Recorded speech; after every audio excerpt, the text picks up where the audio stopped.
Hello guys. आज का video काफ़ी स्मॉल होगा क्योंकि आज मैंने बस दो ही ट्रेड लिया था। एक निफ्टी में लिया था और एक स्टॉक में लिया था कोरोमंडल में, है ना। तो चलिए डिस्कस करते हैं, है ना। निफ्टी में जैसे मार्केट शुरू हुई थी ना तो काफ़ी गैप अप हुआ था, है ना। अराउंड 917 एंड ये था पता नहीं 70-80 या जो भी पॉइंट का गैप अप था उतना था गैप अप, ठीक है ना। तो गैप अप के बाद क्या होता है ना, इतना गैप अप होने के बाद 70-80 नहीं काफ़ी होगा आई गेस, है ना। 100 के आसपास, 150 के आसपास होगा कुछ। तो इतना गैप अप के बाद क्या होता है ना, प्रॉफिट बुकिंग होता है ना। तो आप देखिए यहाँ तक प्राइस ऊपर गई, इसके बाद जैसे ही इस रेंज तक आई ना प्राइस यहाँ पे, उसके बाद क्या हो गया, प्रॉफिट बुकिंग शुरू हो गया, ठीक है। तो ये देखो रेड कैंडल, इसको बोलते हैं बेयरिश इनगल्फ। इसका मतलब क्या होता है ना कि प्राइस अब नीचे आने वाली है, ठीक है। जैसे मैंने लिया मुझे ये मोमेंटम दिखा, मस्त प्रॉफिट दिख रहा था, ठीक है। बट अपन को तो 2:1 चाहिए, है ना। ऐसे कहीं भी निकल नहीं सकते, कहीं भी एंट्री नहीं कर सकते, ठीक है। तो 2:1 चाहिए था, तो मुझे यहाँ तक वेट करना था। मैंने बहुत सारे अलर्ट लगा रखे हैं, तो मैं देख रहा था। बट ये क्या हो गया ना, 22,000 करीब से ही यहाँ पे ये प्राइस रिएक्ट कर गया, ठीक है। एंड मैंने इसमें 2 लॉट लिया था एंड सेल किया था मैं, ठीक है ना, हेजिंग के साथ। तो आप देखो इसमें क्या था ना कि जैसे यहाँ तक ये काफ़ी अच्छा मूवमेंट था, काफ़ी अच्छा मूवमेंट था, प्रॉफिट भी मस्त दिख रहा था, ज़बरदस्त आ रहा था इस पर, ठीक है। बट उसके बाद प्राइस भी ऊपर गई ऊपर गई ऊपर गई, तो ठीक है। मतलब सेल करने पे क्या होता है ना, आपको डीके मिलता है, लेकिन आज डीके भी नहीं मिल रहा था, पता नहीं क्यों, है ना। बिल्कुल भी डीके ही नहीं हुआ है ना।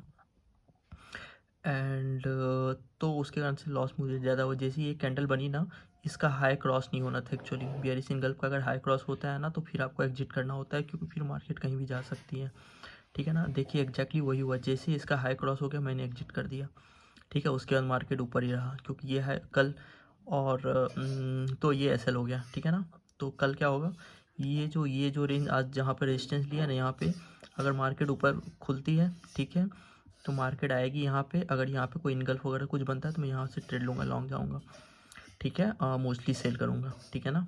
तो इस हिसाब से होता है, ठीक है।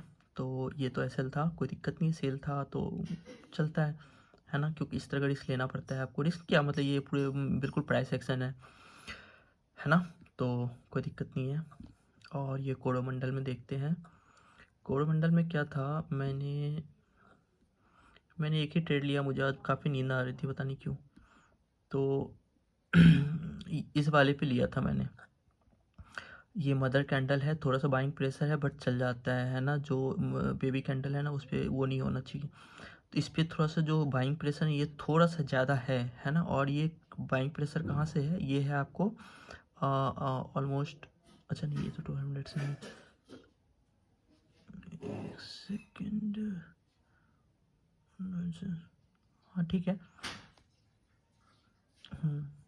ठीक है। तो मैंने इस इनसाइड कैंडल पे लिया था, तो इस इनसाइड पे 2:1 मिला नहीं मुझे, ठीक है ना। थोड़ा सा यहाँ तक आने के बाद प्राइस रिएक्ट कर गई, ठीक है। प्रीवियस डे का जो रेजिस्टेंस था ना वो ऑलमोस्ट काइंड ऑफ सपोर्ट की तरह एक्ट किया।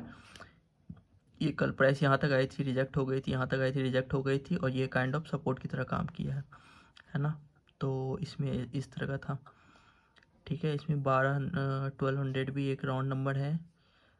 एंड ठीक है, ये एसएल था, है ना। तो बस इतना ही था।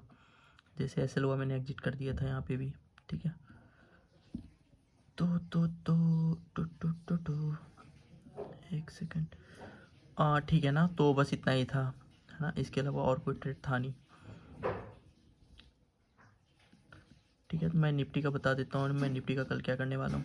निफ्टी ऑलरेडी EMA 20 से बहुत ही एक्सटेंडेड है, ठीक है। ये देखो EMA 20 प्राइस होना चाहिए 21,500 है ये, 22,100 के आसपास प्राइस, बहुत ज़्यादा एक्सटेंडेड है ना। तो मैं कभी भी लॉन्ग लूँगा ना तो हमेशा मतलब सेल ही करूँगा, ठीक है। सॉरी, क्रेडिट स्ट्रेटजी लूँगा मतलब,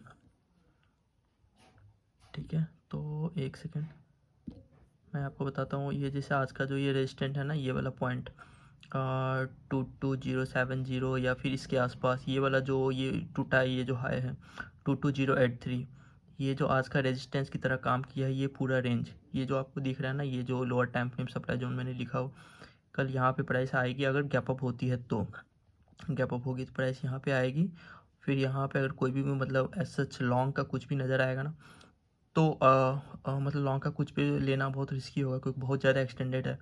अब प्राइस को थोड़ा सा फॉल करना चाहिए, है ना। बट वो राम मंदिर वगैरह के इशू के कारण ना, मतलब वो जो मंदिर वंदिर बन रहा है उसके कारण इन्वेस्टमेंट काफ़ी आ रहा है, तो उसके कारण हो सकता है प्राइस थोड़ा सा भी ऊपर जाए, है ना। क्योंकि उसके कारण बहुत ज़्यादा इन्वेस्टमेंट हो रहा है ना कंपनी वगैरह सब में, बहुत सारी चीज़ों में, एयरपोर्ट में, जो बिल्डिंग बन रहा है वगैरह वगैरह, बहुत सारी चीज़ों में, ठीक है ना। जिससे उससे रिलेटेड जो जो कंपनियाँ हैं ना, L&T वगैरह सब, उस सब में काफ़ी अच्छा अभी मूवमेंट भी आया हुआ है,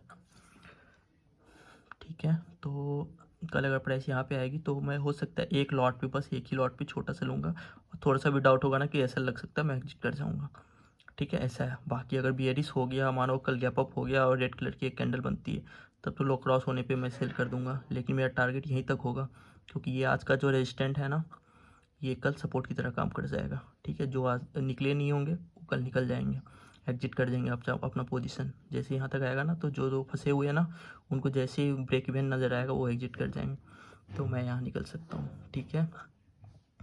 ठीक है, बैंक निफ्टी तो मैंने देखा भी नहीं, क्योंकि मैंने शुरुआत में ही इस पर ले लिया था, एंड उसके बाद कभी कुछ मौका नहीं मिला। उसके बाद मुझे नींद भी आ रहा था, तो मैं थोड़ा सा सो गया था बीच में, ठीक है। मैंने दूसरे को बोल दिया था, एक दोस्त को, कि वो देखता रहेगा, तो ठीक है ना। चलिए, ओके, कल मिलते हैं।